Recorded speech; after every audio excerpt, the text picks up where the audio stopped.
Hey guys, EST here, and it's time for kind of a part two to this video. So if you didn't see the first one, definitely check it out. I'll just summarize it if you already watched it and forgot or don't feel like watching it. But we use some gelled alcohol fuel, which is meant for indoor fake fireplaces. It just burns this crazy fuel down to the remaining gelatin. It's alcohol based, so it's super clean, fume free, smoke free, all that. And I saw that in about 20 minutes, this could raise the temperature in my house by about 5 or 6 degrees. Not the entire house, I have it kind of closed off, but we're doing about a 400 square feet area. So now the question is, can we do it with chafing fuel? And I've actually got a couple different brands here. I think most of these are full. I don't know, they kind of don't feel like it, but they're 6 hour. They're meant for indoor use for cooking food. You get those big aluminum tins and put them on there, and then they keep it warm. And it's for like big buffet lines at like, I don't know, weddings or picnics or whatever. So right now it is 68 in here, according to the thermostat. This says about 69, 70 on this one here, which I'm going to move away from the flames for fairness. And we're going to see if we can get a similar result with these. And if it gets kind of fumy, if I get a little aluminum oxide in the air, there's all kinds of stuff that could go off. And as usual, the carbon monoxide sensor is back, so just in case we start combusting fuel in a low oxygen environment to the point where monoxide comes out, which I don't think is possible with this type of fuel, but you never know, then I will know about it very quickly. Also, of course, got a fire blanket. We've got a little bit of water. I've got a fire extinguisher right next to the stove, so we're doing this as safe as possible, but also I chose the stove because, you know, it can have a bunch of heat on it without getting damaged. So I'm going to fire up 5 of these because I already know that the flames are nowhere near as tall as the gelled alcohol, so it should put off less heat. But I don't know, I'll kind of hang my hand above it and we'll see. So let's just light them up. Alright, so as you can see, you know, they're cooking pretty good. I mean, it's evaporating pretty big. That's a pretty big wick on there, but I'd say, boy, that's an awful lot of heat. That's got to be pretty close to the thermal output of those two gelled alcohol cans, but I don't know. I mean, hot is hot. I mean, it's like I can't really get too close to these. I think they're burning hotter lower, but up higher it's less because the flames are smaller. But I don't know. That's a really tall flame. So, well, we'll see what happens. See if the smoke alarm goes off, see if the monoxide alarm goes off, and see if we get a temperature difference in about 10 minutes. This time I'll actually set a timer. And I guess I'm really assuming that you guys watched the last video, but the whole point is, oh, there's a blizzard, an ice storm, whatever, it's cold out, and, oh, the power lines got knocked out.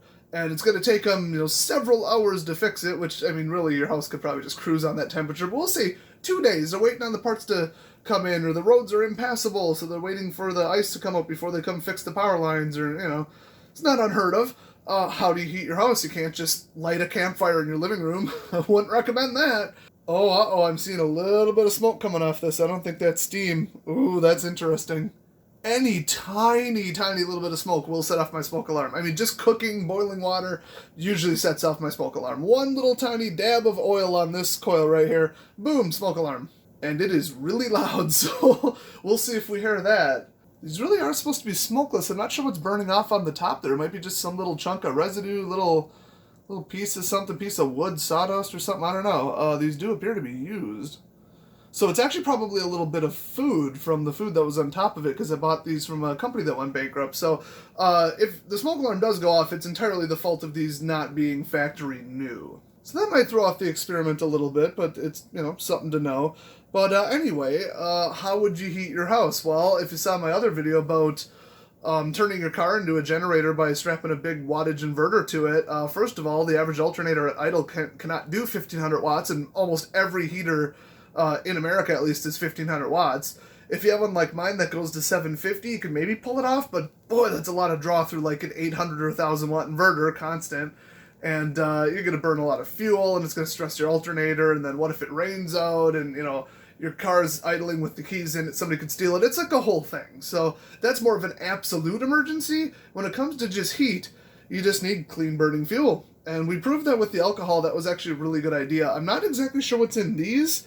It might actually also be alcohol, but it looks an awful lot more yellow. But it seems to be burning clean. So yeah, we're just going to see if you could, you know, light up a couple of these and safely and easily, with no alarms or dangers to your health, heat your house with these. And these are really cheap. You can get these like $1 to $2 a piece. Well, it's officially been 15 minutes and the thermometer is still saying 70, maybe 71, and the thermostat on the wall says 69. So it has potentially went up 1 degree, which at this point with the alcohol ones, oh my gosh, it was hot. It was, I don't quite remember exactly at the 15-minute point, but I think it was like 71, 72.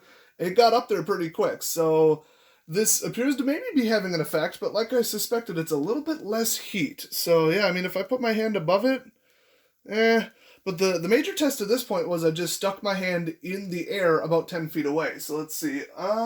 Yeah, along the ceiling we got about 80-degree air, maybe 75, 80. So it's just going to kind of mix. If I were to turn on a ceiling fan, I think we'd get faster results here. But I'll leave them burning for another, I don't know, 15 or so minutes and update you guys. But it's definitely less effective so far, but I will throw in, assuming these are about $1 a piece, I think if you buy in bulk, that's about what they are, maybe $1.50. This is half the money worth of fuel compared to the $4.50 a piece alcohol gel burners. So if you're just going with, hey, what's the cheapest, although they are bigger for storage and that's a thing, these would be sitting here about half the price. So that is a factor. So I'll update you guys shortly. Oh, and obviously no carbon monoxide alarm yet and no smoke alarm yet. And it doesn't smell like anything in the other room. So that's nice.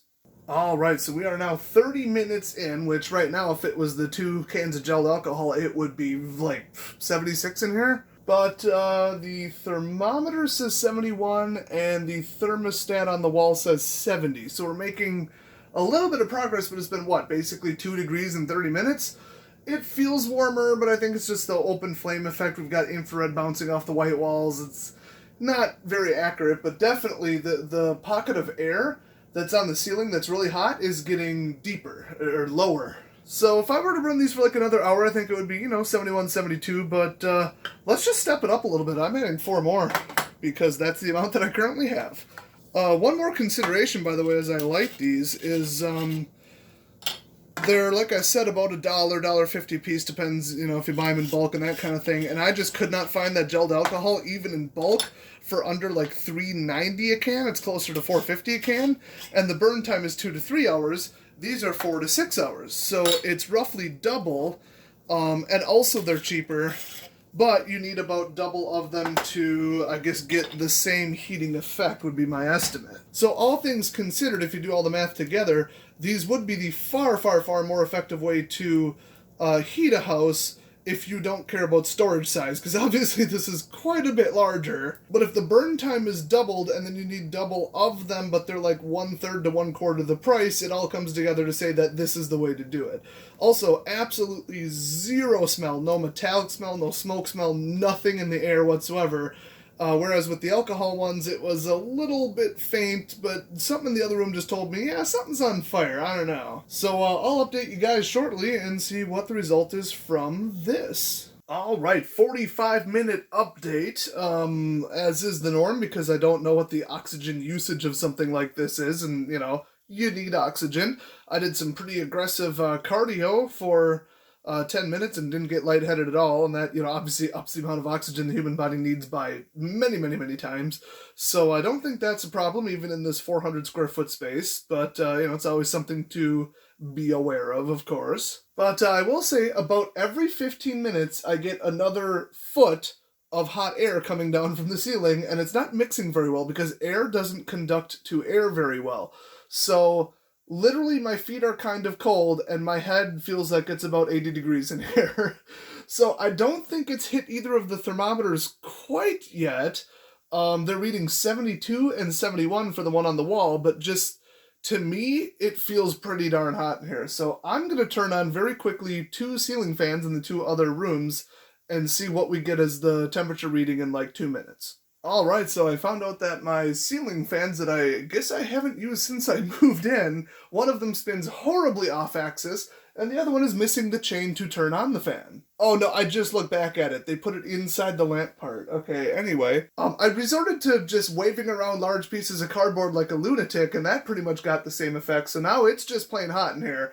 The thermostat says 72, the thermometer says 73, but to me it feels like it's more like 75, so It's definitely, it's separating the layers, and that is a problem. You at least want to kind of mix up the air physically because, like I said, air is very thin. It doesn't conduct to other air, and it likes to layer. And that's a problem with like any heating system. That's why, you know, when they blast from your vents, if you have like central air heat, basically, it just mixes up the air and it doesn't sort as much, just because the air movement. So that is a big drawback with this method. Also, I mean, just this much fire it's getting wide, it's getting dangerous. But I will say this is definitely cheaper for the fuel versus cost versus hours that you get out of it. So basically just fuel versus money, or burn time and effective heat versus money, I guess you would say. And also, you can buy these anywhere. Party USA, if you guys have that, I think they might have renamed themselves. But they usually have a large amount of these. You can buy whole big trays of 12 or 24 for like not much. I've seen these at hardware stores. I've seen these at even some grocery stores. I mean, you can just get these. And the thing is the modularity. I ran the test with 2 gelled alcohol cylinders, and it got very hot very quickly, much more than even these all together. But then I went down to 1 and it still heated up the house. So you'd have to keep lighting it, putting it out, lighting it, putting it out to, you know, not get up to like 80. With these, I think you could, you know, burn as many as it takes to heat up the area and then extinguish like most of them, you know, go down to 3. And then if it still starts, you know, keeps increasing in temperature, go down to 2. If it's still, you know, increasing in temperature, go down to 1. And then you might be able to just kind of stabilize. So it's more modular, I guess you would say. Also, absolutely no smell whatsoever in the other room. Just nothing. Even in the same room, it does not smell like anything's burning. And these are just amazing. And I'm doing 2 different brands. So I think we found the superior way to do it. I mean, yeah, surface area and, you know, safety and the wideness of the fire hair is a thing. And to store this many versus 2 cylinders of that, but like I said, cost, availability, I would say these. And you can kind of spread these around too, but, you know, fire all over your house is inherently dangerous, or candles, or lanterns, or torches, you know. But if you've got, you know, a fire extinguisher, big bucket of water, whatever, fire blanket, pretty much everything I have standing right behind me right now, you can do it pretty safely. It's just, boy, sleeping is going to be an issue. But I think it's like, how often would your stove move? Let's say I just leave these 2 running in the dead center on the stove and I move all the pans and everything off of it.